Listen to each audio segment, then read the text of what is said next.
López Obrador, en repetidas ocasiones, ha expuesto que tanto en el 2006 como en el 2012 ha sido víctima de un complot, que diversos personajes contrarios a su ideología de izquierda han planeado su fracaso en las elecciones y que esa misma élite planea hacerlo nuevamente para las elecciones del 2018. Mafiosos que están engañando al pueblo de México. Me refiero a los del PRIAN. Tengo información que se pusieron de acuerdo arriba, como siempre lo hacen, en lo oscurito, en la cúpula.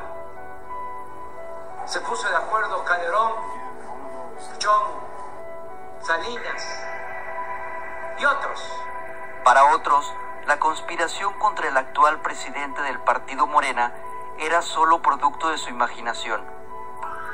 Es gracias a Wikileaks y a su fundador, Julian Assange, quien obtuvo cables clasificados del gobierno de Estados Unidos redactados en diferentes partes del mundo, que se puede corroborar la existencia del complot en contra de López Obrador. Sus protagonistas fueron funcionarios públicos, políticos y hasta jerarcas de la Iglesia Católica. Todos ellos desfilaron ante diplomáticos de la Embajada de Estados Unidos en México y del Vaticano para conspirar contra quien, en ese momento, encabezaba las preferencias electorales para ganar la presidencia del 2006.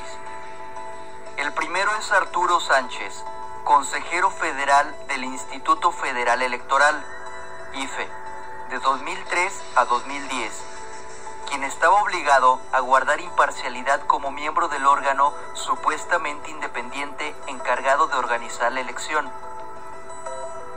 De acuerdo al cable 06 México 3309, clasificado como confidencial, Sánchez Gutiérrez, a quien la embajada califica como un consejero con poco amor hacia López Obrador, se presentó días antes de la elección presidencial en las oficinas de la representación del gobierno de Estados Unidos en México.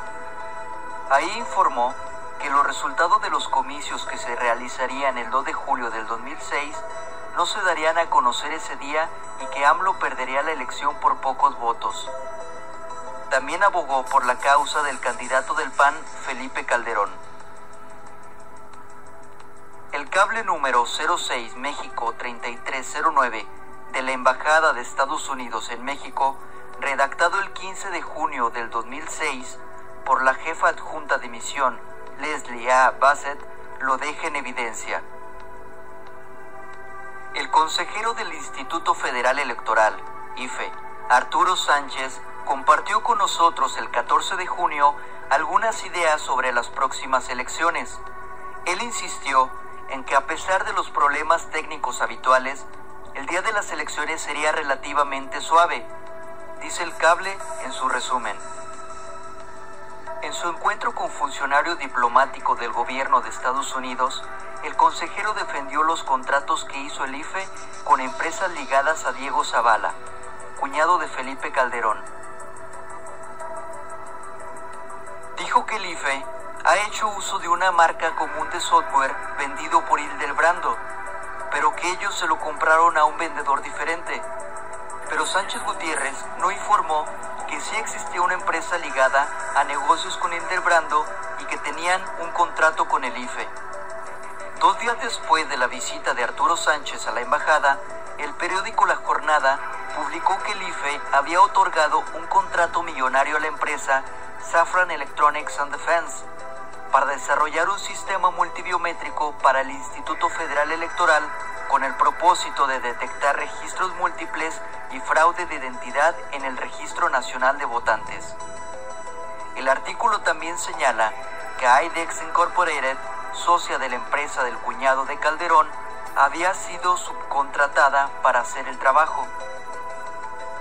Asimismo, la jefa adjunta de misión dice que el IFE rechazó los intentos para asegurar una revisión de las listas electorales y el sistema para la compilación de los resultados preliminares o PREP, con el argumento de que ambos habían sido revisados por ambas partes. El segundo es José Sidahui, subgobernador del Banco de México del 2006 al 2012. Aunque la ley le prohibía a José Sidahui hacer proselitismo aprovechando su posición como funcionario público del gobierno de Vicente Fox, el 9 de febrero del 2006, cuando más alto estaba AMLO en las encuestas, con 10 puntos de ventaja sobre Felipe Calderón, acudió a la Embajada de Estados Unidos en México. Según el cable 06 México 820, sin clasificar y solo para uso oficial, 4 meses antes de la elección, Sidahui hizo una advertencia a los funcionarios de la Embajada de Estados Unidos en México. En ese momento, Sidahui trabajaba en el Banco de México, se ocupaba de las operaciones nacionales, el manejo de las reservas internacionales y los sistemas de pago. Usando su experiencia y su privilegiada posición en el Banco de México, habló de los supuestos riesgos económicos que correría el país si AMLO ganaba la presidencia. El título del cable no clasificado y solo para uso oficial, redactado el 14 de febrero del 2006 por un funcionario de la embajada identificado como Kelly, lo dice todo. Preocupaciones de un funcionario del Banco de México sobre AMLO. El cable llegó al Departamento del Tesoro y al Departamento de Comercio en Washington. Le preocupaba que el peor de los escenarios políticos parecía estar cerca de la realidad con el liderazgo sostenido del candidato presidencial de izquierda, Andrés Manuel López Obrador, en las encuestas. Dijo que si Andrés Manuel López Obrador ganaba las elecciones, gobernaría como Hugo Chávez en Venezuela, y que no solo representaba una amenaza para el crecimiento económico, sino también para la estabilidad macroeconómica. Lo cierto es que la campaña de desprestigio usada en Estados Unidos en contra del mandatario venezolano había funcionado en el norte del continente americano. The world's worst dictators, Hugo Chavez. The Venezuelan president has become more dangerous to the U.S. than Fidel Castro ever was. ExxonMobil says it's been ripped off by Venezuelan President Hugo Chavez. The Latin American strongman. There is such a thing as a killer clown, and he may be it in Latin America today. Hugo Chavez is a dictator. These rogue dictators like Chavez. If you said, do you hate Hugo Chavez or Fidel Castro? I'd say, I hate those guys. Aunque en realidad Hugo Chávez había rescatado y nacionalizado el petróleo de su país, cosa que no le beneficiaba a Estados Unidos, y por ello se le atacó de forma mediática desprestigiando su imagen. A su vez, esta imagen fue usada para igualar el supuesto desorden venezolano a la catástrofe que se vendría si Obrador ganaba la presidencia. Fue entonces cuando se le declaró como un peligro para México y se le comparó innumerables ocasiones con Hugo Chávez.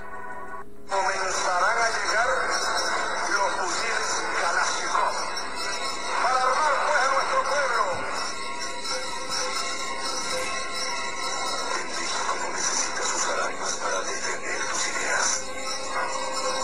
Solo tienes que votar. Ármate de valor y vota. Este es el segundo piso de la Ciudad de México. ¿Cómo pagó López Obrador por él? Se endeudó. Las pensiones, se endeudó. Triplicó la deuda del DF. Si llega a presidente, nos va a endeudar más y tendrá una crisis económica, devaluación, desempleo. Estos son los grandes planes de López Obrador. Un peligro para México. López Obrador es un peligro para México. Nuestro futuro tiene dos caras. Una, para el peligro. Es mentira que López Obrador creó 800,000 empleos en el Distrito Federal. El modelo económico de López Obrador es un fracaso en el Distrito Federal. López Obrador, un peligro para México. López Obrador miente otra vez. El despilfarro de López Obrador lo pagaríamos muy caro todos los mexicanos. López Obrador te quiere ver la cara. López Obrador le miente con descaro a México. López Obrador es el candidato de las mentiras. López Obrador miente otra vez. De nuevo López Obrador te miente y falsea los hechos. Si López Obrador gana, habrá devaluación y crisis. Vayamos preparándonos para la guerra asimétrica. ¡Socialismo o muerte! López Obrador, un peligro para México. El tercero, y quizá el más inesperado, es Cuauhtémoc Cárdenas Solórzano, líder moral del PRD y ex jefe de gobierno del Distrito Federal. En el cable 06 México 6867, clasificado como confidencial, se afirma que a pocos días de que Felipe Calderón tomara posesión como presidente de México en medio del descrédito, Cárdenas Solórzano estuvo en la Embajada de Estados Unidos en México y cabildeó ante los funcionarios norteamericanos contra su compañero de partido Andrés Manuel López Obrador y a favor de Calderón. Lo que quedó escrito en el documento de la embajada sobre la visita hecha por Cuauhtémoc el 7 de diciembre del 2006 lo dibuja como nunca antes se le había visto, al menos públicamente. Sus señalamientos fueron enviados a la CIA, al Departamento del Tesoro, al Departamento de Justicia, al Departamento del Trabajo y al Departamento de Seguridad Nacional, entre otros. En las primeras líneas del cable se señala que funcionarios de la embajada se reunieron con Cárdenas para conocer su perspectiva de los acontecimientos que condujeron a la toma de posesión de Felipe Calderón como presidente. El líder moral del PRD criticó las medidas de protesta emprendidas por AMLO y defendió a Felipe Calderón diciendo que le daba el beneficio de la duda y que podría ser mejor presidente que Vicente Fox. Cárdenas dijo que las tácticas de protesta de AMLO, específicamente el campamento de 2 largos meses en el Zócalo y en la principal avenida de la Ciudad de México, así como el esfuerzo de legisladores del PRD para bloquear el informe a la Nación Fox el 1 de septiembre y su infructuoso intento de bloquear en diciembre la toma de posesión de Calderón, han afectado la imagen del partido, dice el cable. La trama se completa con las acciones del arzobispo de Guadalajara, Juan Sandoval Íñiguez. Según el cable 06 Vatican 60, redactado por el embajador Francis Roney, el 3 de abril del 2006, dice: Sandoval Íñiguez hizo eco a algunos de nuestros interlocutores del Vaticano sobre la preocupación por la creciente presencia de líderes de izquierda en América Latina, como Fidel Castro, Hugo Chávez, Evo Morales, Néstor Kirchner, Michelle Bachelet y tal vez López Obrador. Dijo que la política de izquierda era una tendencia peligrosa y pidió directamente la ayuda de George Bush para evitar que un gobierno de izquierda asumiera la presidencia de México. Sandoval también mencionó que bajo el gobierno de López Obrador, el crimen y la violencia habían aumentado en la Ciudad de México. Hoy en día, es más que evidente que los manoseos por debajo de la mesa para inclinar la balanza en perjuicio de un candidato presidencial dejaron una amarga experiencia en 2006. Y hoy en día dan credibilidad a las denuncias expuestas por el entonces candidato a la presidencia, Andrés Manuel López Obrador, sobre dicho complot. Dice en mi tierra, haya sido como haya sido. El fraude y el complot es tomado solo desde el punto de vista de la investigación de Wikileaks, ya que es incontable la información y pruebas fehacientes de que en 2006 sí existió un plan organizado para forzar las elecciones a favor de uno de los peores presidentes de México, Felipe Calderón. La tecnología y las nuevas comunicaciones deben servirnos para no dejarnos engañar una vez más. Con ello tenemos las herramientas para ser más críticos, interponer la conciencia y la razón antes que los colores de un partido o los preceptos ideológicos de nuestros familiares y amigos, y ser dubitativos ante quien debe servirnos y ver por nuestros derechos.